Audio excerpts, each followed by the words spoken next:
आप अलंकार को पढ़ेंगे। अलंकार क्या है उसके विषय में समझने के लिए जानते हैं कि अलंकार का मतलब गहना होता है। साहित्य में अलंकार का प्रयोग जब करते हैं तो साहित्य की सुंदरता बढ़ जाती है। अलंकार पढ़ेंगे।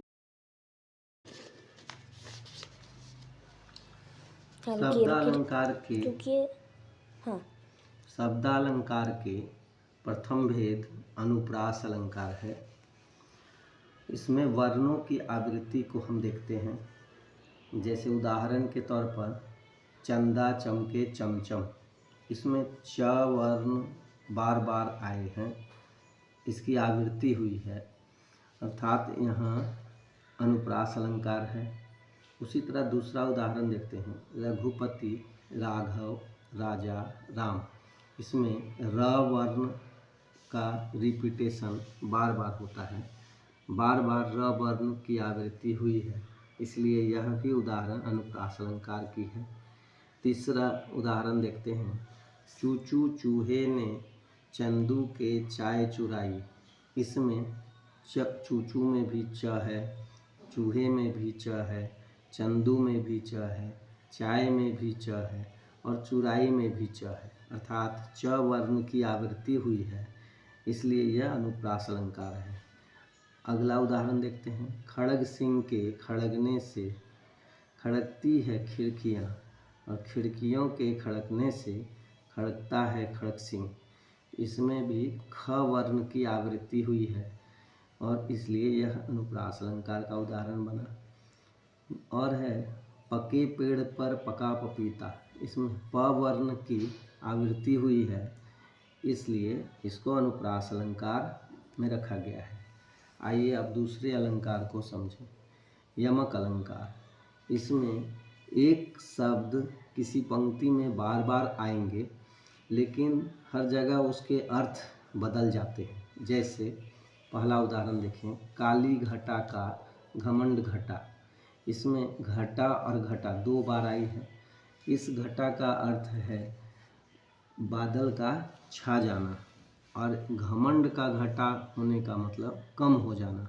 तो ये घटा एक ही है लेकिन दोनों के अर्थ बदल गए हैं। यहाँ पर दूसरा उदाहरण देखते हैं, कनक कनकते 100 गुनी मादकता अधिकाय, इसमें कनक दो बार आया है। पहला कनक का अर्थ क्या है, सोना, और दूसरा कनक का अर्थ है, पहला कनक का धतूरा और दूसरा कनक का अर्थ है सोना। तो इसमें कहा गया है कि एक कनक को उससे दूसरी कनक की मादकता अधिक है। एक को खा लेने से और दूसरे को पा लेने से लोग बौरा जाते हैं, अर्थात पागलपन की एक्टिविटी आ जाती है। तीसरा उदाहरण हम देखते हैं, 3 बेर खाती थी वे 3 बेर खाती है, इसमें बेर दो बार प्रयोग हुआ है। यहाँ पर ये 3 बेर खाने का मतलब है, एक फल है बेर जिसको 3 बार खाया जा रहा है, तो एक बेर फल है और दूसरा बेर समय को इंडिकेट करता है।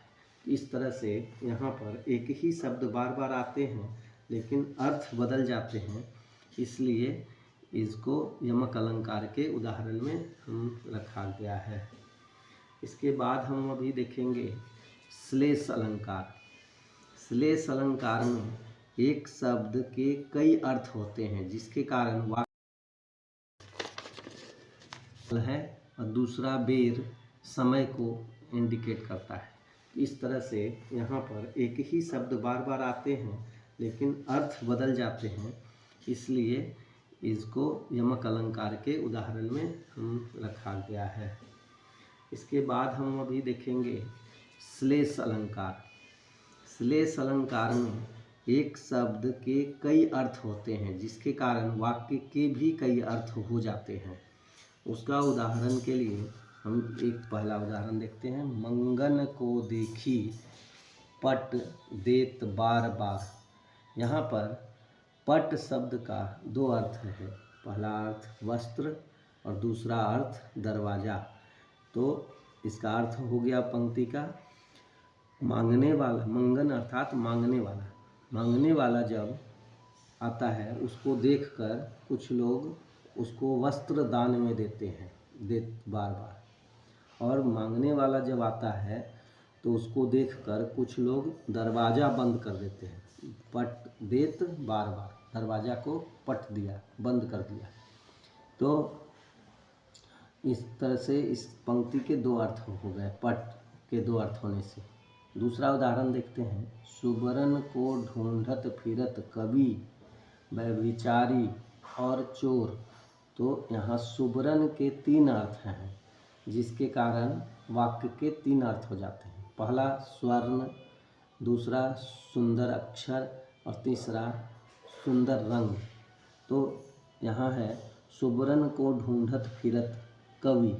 कवि जो हैं वो सुंदर अक्षर को ढूंढते फिरते हैं, जिससे कविता लिखी जा सके सुंदर।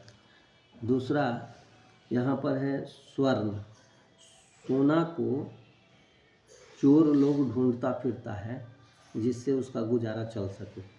और सुंदर रंग की वस्तु को बुरा विचार वाला व्यक्ति ढूंढता फिरता है। व्यभिचारी मतलब बुरे विचार वाला व्यक्ति, वह सुंदर रंग की वस्तुओं को ढूंढता फिरता है। इस तरह से एक शब्द के कई अर्थ हैं, जिसके कारण वाक्य के भी कई अर्थ हो जाते हैं। इसे श्लेष अलंकार कहा जाता है। श्लेष का अर्थ होता है चिपकना, तो इसमें एक शब्द में कई अर्थ चिपके होते हैं। तो अब हम लोग देखेंगे अर्थालंकार के पहले भेद, उपमा को। उपमा अलंकार का अर्थ होता है तुलना करना। यहाँ तुलना कैसे की जाती है? तो सा, से, सी, सम और सरीस, ये वाक्य में अगर कहीं दिख जाए तो हम इस तरह के वाक्य को उपमा अलंकार समझना चाहिए। जैसे ये वाक्य में अगर कहीं दिख जाए तो हम इस तरह के वाक्य को उपमा अलंकार समझना चाहिए। जैसे हाथी सा टीला, इसमें सा लगा हुआ है यहाँ, तो इसको देखते ही हमें समझ जाना है कि उपमा अलंकार है। उसी तरह से हाय छोटी सी लड़की, इसमें सी लगा हुआ है, छोटी सी, तो यहाँ पर भी सा से सी में से एक दिख रहा है, इसलिए उपमा अलंकार है। उसी तरह से जल सम मृदु वाणी, सम का मतलब समान, जल के समान मीठे वाणी को बोला जा रहा है, तो यहाँ सम लगा हुआ है, इसलिए यह उपमा अलंकार है। अगले उदाहरण है पीपर पात सरीस मन डोला। यह सरीस का मतलब जैसा, तो पीपल के पत्ते के जैसा मन डोल जा रहा है, तो सरीस लगा हुआ है, तुलना किया गया है, तो इसलिए भी यह उपमा अलंकार की पंक्ति है। अगले उदाहरण देखते हैं। बाल कल्पना कैसे पाले, इसमें के समान, तो सा से सी का से आया है यहाँ पर से, तो इसलिए भी यह उपमा अलंकार की पंक्ति है। इसमें तुलना देखते हैं हम लोग, वस्तु की तुलना की जा रही होती है सा से सी, सम और सरीस के माध्यम से, इसलिए यह उपमा अलंकार का उदाहरण है। अगले उदाहरण को हम देखते हैं। इसमें हम रूपक का उदाहरण देखेंगे। यह शब्द अर्थ अलंकार का रूपक एक भेद है, उसको समझें। रूपक अलंकार में हमें रूप की सुंदरता का वर्णन मिलता है। किसी भी प्रकृति में चीज़ की रूप की सुंदरता का वर्णन अगर दिखे तो वहाँ पर रूपक अलंकार होता है।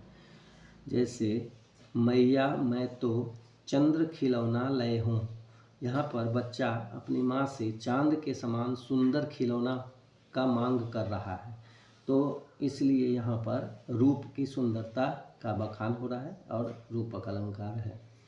अगला चरण कमल बंदो हरि राही।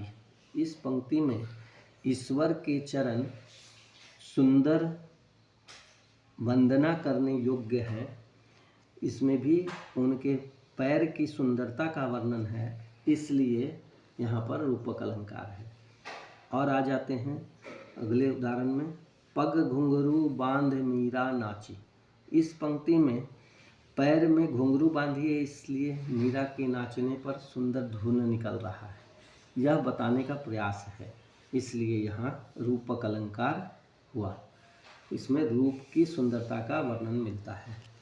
अगले उदाहरण को देखते हैं, अतिशयोक्ति। अतिशयोक्ति में किसी भी चीज़ को तिल का ताड़ या बढ़ा चढ़ाकर प्रस्तुत किया जाता है।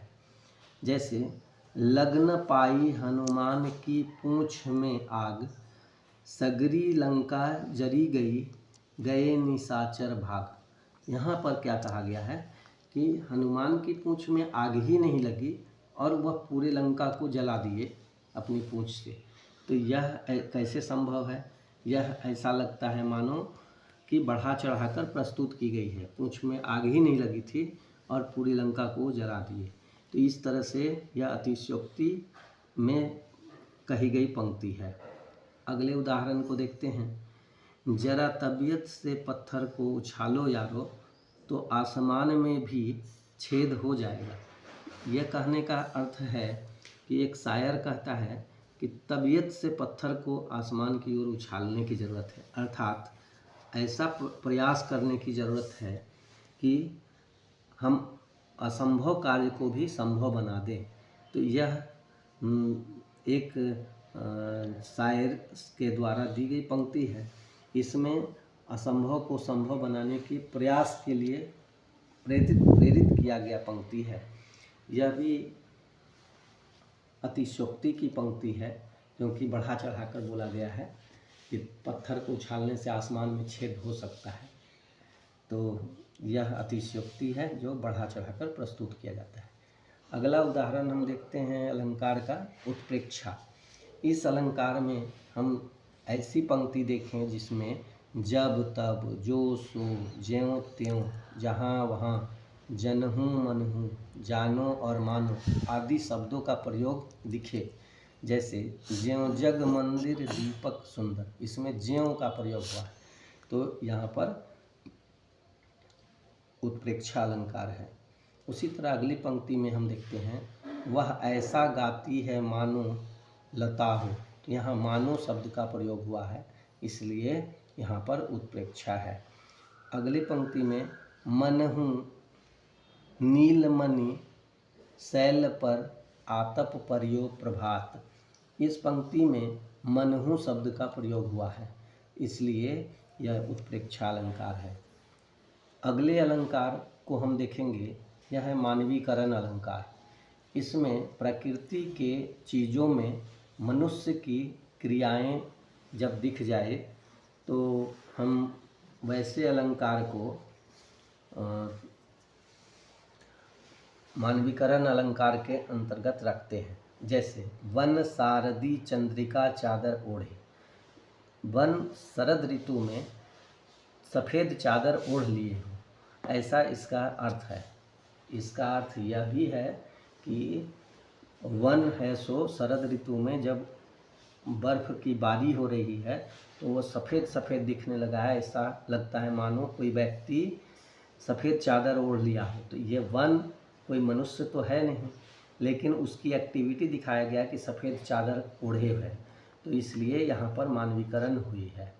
दूसरे उदाहरण को देखते हैं, मेघ आए बड़ी बन ठन के।